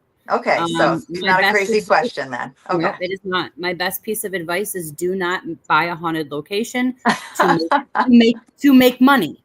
Don't buy a haunted location to make money. Oh gosh. Does anyone say that they want to do it to make money? Well, I think a lot of people, when they invest in something, it's to get a return, correct? Oh, I guess, yeah. I mean, I would think it's research, really. Yeah. So if you look at it from a perspective of a business person rather than somebody who's doing it with a mission and a purpose, and because they truly love something as a hobby, because it's expensive, right? Sure. So you need to at least have that in part of your plan because you need to be able to at least keep the doors open. But we all learn that times get tough. Sometimes you're booked every weekend. Sometimes you don't have a booking for an entire month. So is my only purpose and goal, because my intentions were just to do this to honor my mother. As long as I can get a booking to keep the heat and the lights on, I'm happy. But it's definitely something you can't rely on for a job or a career.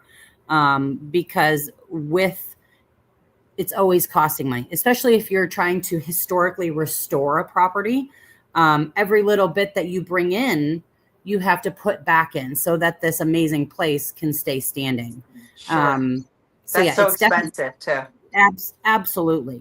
More than that you would think, be my number one thing. Like, have true intention for the paranormal, and don't do it to get rich. For sure. Right. Mm-hmm. And I love what you said about you investigating first. I mean, like, you really have to be your own customer before you can have customers. Does that make sense? Like, well, and because again, back to the intent of it, like, we were only doing this because my mother always wanted to own a haunted location. Okay. So if it's not haunted, then we're Right. not really honoring her to the full potential that we intended. So Right. the intent isn't there. The trueness behind the mission isn't there. And in my opinion, if all of those things don't fall into line, you're leaving room to be unsuccessful rather than successful. Yeah, or disappointed If at that the makes very sense. least. Yeah, if that makes sense. Because like I said at the very Frustrating. start of this podcast, like I struggle on a daily basis with people really truly believing that my intentions are true and honest. Which is Because there's not many people left in the world like that. So when somebody does come across and they're saying, you know, I want to help everybody and I support everybody and your battle is not my battle, because let's be real, there's a lot of drama in this field I never knew existed.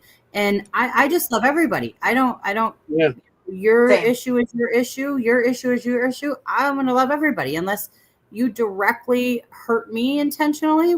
There's no room for any of that. And a lot of people have a hard time with that because, I mean, even if you're my family and somebody wrongs you, you're my family. I love you to pieces, but same. I'm not picking sides. I'm still loving everybody the same. And a lot of people have a hard time believing that. No, it's true. Or also being that way, like I would never expect somebody to not deal with somebody because I have an issue with somebody. Like, so I think that's been the biggest challenge for me lately. But other than that, I have no complaints. And I know I can't change the world and make everybody, you know, pay it forward and be kind. And that's impossible, right? But you can do it. Well, and I'm not perfect. And you can hold on to that. Yes, but I'm going to keep trying every day. And even through my own trip ups and my own mistakes, like I'm going to learn from them and I'm going to try to do even better. So that's where I'm at. We feel the same way. I'm speaking for you, Anthony. No, we do. We feel the same way. And I'm like you in that I love you even if you don't love me. I still love you because I have love in me, you know, kind of thing. Not to get all, you know, I don't know. I agree. But yeah, that's just because that's how I am. Doesn't matter how you are.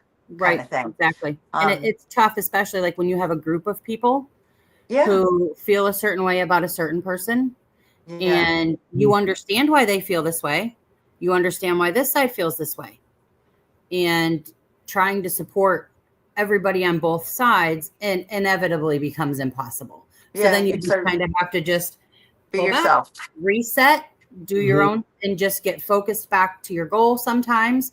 Because some people want the goodness in their life and sometimes they don't. Some people want acceptance and some people don't. Like to each is their own. And that's what I said, like all you can do is set forth your own goals and stay steadfast to that and pick yourself back up when you fall down and keep going.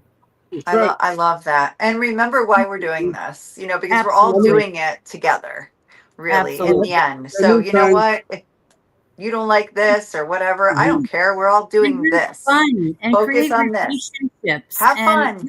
Have good talk, you know, meet good people. And to me, that's what it's all about. Absolutely. I love this woman. We're all in it for the same reason. I mean, the drama is the drama. It's just try to stay out of it. I mean, you could get caught up in it. It's very easy. I mean, you don't have to be doing anything to get caught up in it. No, you really don't. You really don't.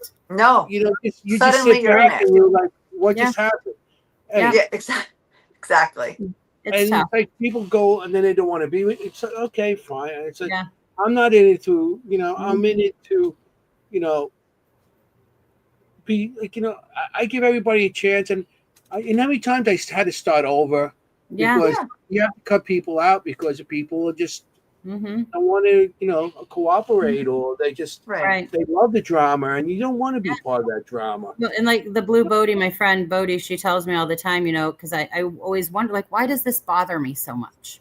Like, why, if somebody doesn't believe my intention, why does that bother me so much? And she's like, it's because you're a squishy Pisces. Like, this is just who you were born to be. And, you know, you just want to love and accept everybody, and you want them to feel that with you as well. And that's just not how the world works. So that's why it affects me personally. Yeah. When somebody gets upset with me because I'm not agreeing with what they're putting out there, it's like, we can agree to disagree. That's okay. I still love everybody. Yep. Same. I'm a squishy Cancer. Yeah. Oh yeah. Squishy. She reminds me every day of my life. Oh, it's just because you're so squishy. I always say a Pisces is a good Cancer. I'm a Cancer, and I always say Pisces is like a Cancer, but better, but good. Like no moodiness. It's the squishiness that Pisces is an evolved Cancer, I say. For sure. No, but I totally relate to you. I relate. I'm sure Anthony's like, she sounds just like Jennie. There's a question up here about, we did put this, it was put up there about something with food. If you EVPs, let me see. Oh, I saw that. It said, do you ever ask Spirit what their favorite food is? We do all the time.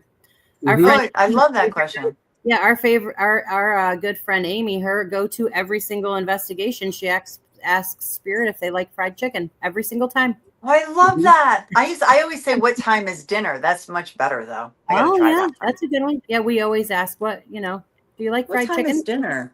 Well, because I mean it. What time is dinner? I'm like, I'm probably hungry. I'm probably hungry when I ask it. Well, you kind of feel the grass and get hungry, so. No, I'm like, what time is dinner? We have to break a chop. Snack time. Time for a snack. No, but that's a better question. I love it. Or my favorite thing, I love pickles. Anybody here love pickles? Like, we always just usually pick something. Some of the responses we get sometimes are wild. So much fun. That's a great idea to be so specific like that. That's so good. Yeah. And I try not to do the yes or no, but you get like on Phasma, like pickles or fried chicken. Like you get weird stuff. So then you're like, haha, they do like fried chicken. I love it. I think I would say what do you eat with it or something? What would you eat with fried chicken? Just because I don't like to do yes or no on my recorders, because I just feel like any noise people think, oh, that's a no, or that's a yeah, that's a yeah. Yeah. Because sometimes it's like, so I tried. What's up, guys?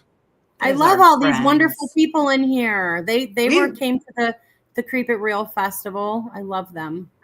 We adore them. We're all about the love here. He was a little bit of a smart aleck because even though the festival was fantastic, nobody showed up for any of the guest speakers. So he made a video of himself in the basement with like nobody down there. Oh, it was hysterical. That is so him.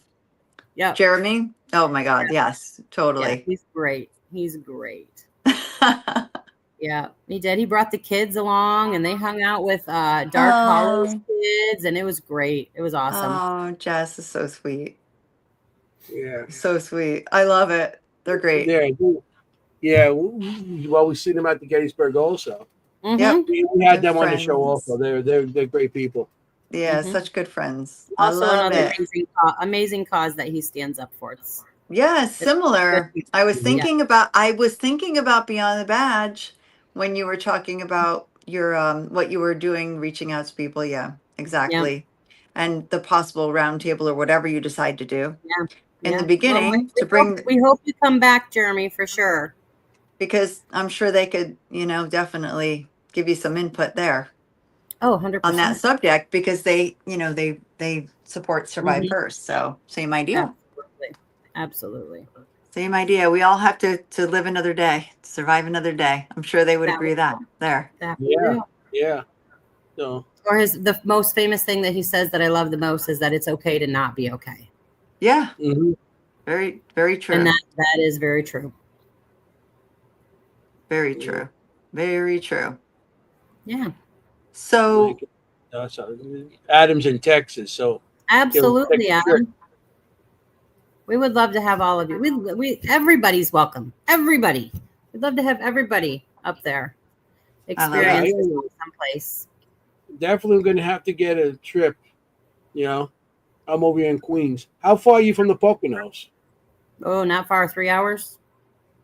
Okay. I got a place in the Poconos. I could sleep there and then drive to you. Ooh. He has a place in the Poconos. Yes, he does. Mm-hmm. I've been there. Fans. It's in one of those communities, but it's very nice. It's fun. It's very nice. I went to his birthday party there. That's an amazing area. Yeah, but it's only like 3 hours from me too, I believe. I'm in the middle of New Jersey, but on the western central side. Okay. So not western, but central, but not on the coast. It's So not- On the west Yeah. end would be the hats and the boots and the horses and stuff like that. I like breaking a child. he does. My house, He really does. Everything I Yeah. say. I wish I wasn't on my phone. I wish my computer didn't. Thanks for coming in, Jeremy. Thanks, Going to hang with Jeremy. the They're waiting. so nice to come say hi every time. It means the world. Anyway, so how does one, I'm getting a little ahead of myself here, but how does one make reservations at the Doss house? So the most popular way recently has just been sending us a message on our Facebook page, the Doss House of Loretto. Okay. We also have a website, the Doss House. I think it's the Doss House of Loretto-pa.com. You can find all types of information in regards to the house, what we're doing, why the house exists, information that other teams have reported, all kinds of things on there. Nice. That's my daughter's been working on that. So we just recently got information up for of every room in the house and what people have reported in each space. Bodie did an aura reading of the house for us. So we have that on there. Like she describes, what the colors mean at different times of the day, which is incredible because she's an aura artist. I can't remember what it's called, something kinesis or something that she sees colors. I don't really remember. So that's on there. And then again, everything about mom and unique. And then obviously TikTok, Instagram. We're just now trying to build up our YouTube channel. So that's new. I'm learning how to do all of that silly stuff. But yeah, basically we're just about everywhere. I love it. Okay. Yeah, We just only because we like to spread info on our Facebook page about our guests. So if you want to book it, you can send an email direct to the Doss House 278@gmail.com. Okay. Yeah. Well, we might be doing that soon. Well, we will be doing that soon. By next year, we're going to start venturing more out. Yeah. You do it all year. Is there any time that you're closed? Do you close? All day, every day. The Seekers Chronicles, we did. We just get together with a bunch of people that we know. We did the Shanley. Now we're going to be doing the Hoover House. So we're going to, a Seekers event. That would be great. We would love to have you guys. Absolutely. June 20th. No, I'm kidding. Keep it I'm real. giving him a hard time. He'll be home with his wife, and I'll be out there. We'll be out here eating cake. Yeah. Yeah. You'll be sorry. Always without me. Yeah. You'll be sorry. Yeah. You'll have FOMO. Adam said, "How close are we to Gettysburg?" We're only about 2 hours and 15 minutes from Gettysburg. Yeah. Yeah. You're 2 hours. Yeah. I'm 5 hours, 4.5 hours, 5 hours. Well, and what's awesome about this area is there's 4 locations, all within about 15 minutes of each other. So you have the Doss House in Loretto. You have the Old Stone Ebensburg Jail that is open for investigations. You have the Crescent Sanatorium that will be back open after haunt season, I believe. Yeah. And then you have the Nanny Glow Theater. Awesome old time theater. It's in Nanny Glow, Pennsylvania. Definitely check it out. Dark Hollow Paranormal is who runs that with the Historical Society of Nanny Glow. I don't think I know that one. It's a super neat place. Definitely should check that out if anybody's up here in this area too. And like I said, all 4 of these places are all within about 10 to 15 minutes of each other. That's awesome. Yeah. I mean, but you need a weekend. Like Crescent is massive. It is massive. And you definitely do not. I know you said the cold doesn't bother you, but when you are up freezing. On the Crescent Summit, oh man, you better be freezing. Dressed beyond Eskimo covering. Yep. Yeah, it is very cold up there. Yeah, maybe don't go in December. Yeah, go into springtime. Yeah, and you can get lost in that place, I'm telling you. You could literally get lost. To so many buildings. So you need a search party. Yeah. Lots. Like, I feel like Trans-Allegheny, you could get lost, but you'd always just find your way back to center, and there's signs, and you know what I mean? Like, you could make your way back to that central staircase. But Crescent, no, you feel come like out. they'd never find you. Yeah, you come out of a building and you have you just hope for the best. You don't know where you are. Even outside, you're like, I don't know. We've gotten to the point, literally, we'll just dip back down into the tunnels, and we know eventually we'll pop up somewhere that's familiar. So bad. Not the best way to do it. We don't recommend that. No, exactly. I mean, the tunnels are creepy in itself, but yep, that's the last time we were there. That's what we resorted to. We'd pop up, do an investigation, go back in the tunnel, make our way to the next one. Yeah. Oh, wow. Cold it was? Is it cold? It gets really cold there, you saying? Crescent. The winter, Crescent gets very cold. Yeah. Mm-hmm. I've never been there. Yeah. But that's a great idea. Jail, the Old Stone Jail does get cold, but he has a big meeting room that he heats. So you can go out, investigate, come back, warm up, go out, investigate, come back, warm up. So, and then I don't think Nanny Glow has heat at all. If I'm being honest, I don't think so. They got a bathroom. Maybe springtime. I think they have a bathroom. No. I don't know. I hope so. I never used it, so I don't know. You could spend a week out there, that's for sure. Oh, absolutely. Do you just do daytime, or do you just do nighttime? I mean, or do you ever do daytime investigations? We do. My new thing is daytime. All the time at the DOS. DOS we do just because it's easily accessible to us. Same with the Nanny Glow Theater. We were there in the day, but everywhere else, like if we get there at 5, we get to it so we can have some daylight stuff. Because we get, it doesn't matter what time of day it is. You're always getting stuff. No, I agree. I think people need to do more daytime investigations. Mm-hmm. Yeah, I think it's just that these places are setting up their times that you can book it for these later hours. So you want to take advantage of all of that time. So yeah, that's why we're like, you get 12 hours. You pick the time that you want to check in, and honestly, even if you can stay longer. We're okay. Like if the next group isn't coming in until 6 o'clock the next night, and you need to sleep to get home safe, we're totally cool with it. I love it. How many people would you say is a good number to investigate at the house? 5 to 6 is perfect. 8 max. 8 max. 8 max. Yeah. Okay. Because the noise, it's not that big either. Like when we do bigger group things, we divide up. So like this past weekend was crazy. We were celebrating Danielle's birthday, and we had happy birthday. We had a big group of people there at the house. We had like 4 or 5 people sitting in the living room, and then obviously the dining room's just adjoining. So then we had 3 or 4 people in the dining room, and we investigated between the 2 spaces. Same like over in the barber shop. We had half of the group in the barber shop, half of the group right there in the kitchen, and did things that way. The basement, same way. Front basement, back basement, everybody. So there is room to make it possible and that everybody can be together. But to have somebody on this side of the house doing one thing and somebody on this side of the house doing another, there's just too much cross-contamination there. Yeah. Mm-hmm. I mean, if you have 5 people, you could pretty much stay together. Oh, absolutely. Yep. Yeah, I mean, if you got too many, well, I would go with 5 people.